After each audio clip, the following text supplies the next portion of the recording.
Good morning. The Senate Committee on Commerce, Science, and Transportation will come to order. Semper Paratus, always prepared. That is the motto and sworn mission of the United States Coast Guard. Unfortunately, insufficient financial support over the years has left the Coast Guard without all of the equipment needed to stay prepared. Facilities are moldy, including needing water.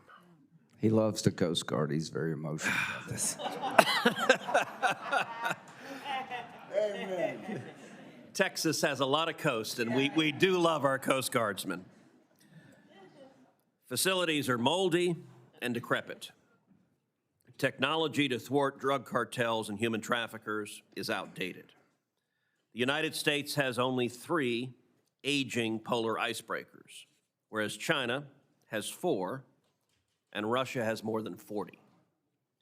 Earlier this year, however, our committee and the Trump administration took a momentous step towards changing that.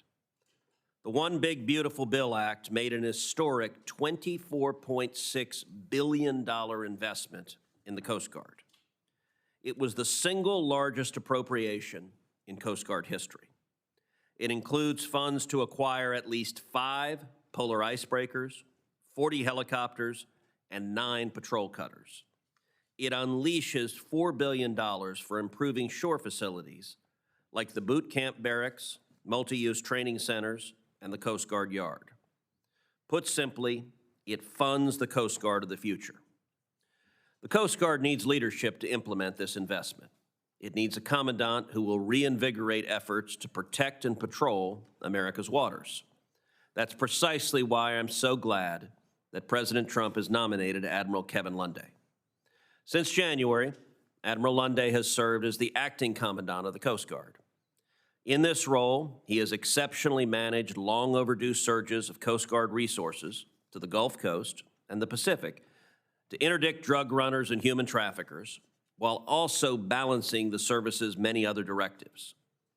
In fiscal year 2025 alone, the Coast Guard seized nearly 510,000 pounds of cocaine, by far the largest haul in its history and 3 times its annual average. That's the equivalent of 193 million lethal doses, more than enough to poison half of the United States population. Just since August, the Coast Guard's newly launched Pacific Viper has netted 100,000 pounds. These results show that the Coast Guard is dismantling narco-terrorist networks before they even reach American shores. As Admiral Lunday has put it, we own the sea. Along with partner agencies, the service is better securing our border. It recently launched Operation Riverwall along the Rio Grande, deploying watercraft and tactical teams to help deter and defeat illegal immigration, smuggling, and other national security threats. I have every confidence that this good work will continue under Admiral Lunday. A graduate of the Coast Guard Academy, he has served his country for close to 4 decades, leading the Coast Guard's Cyber Command, Oceania District, and the entire Atlantic area, including all U.S. waterways east of the Rocky Mountains. Now, I look forward to his leadership of the Coast Guard as Commandant, and I recognize Ranking Member Cantwell.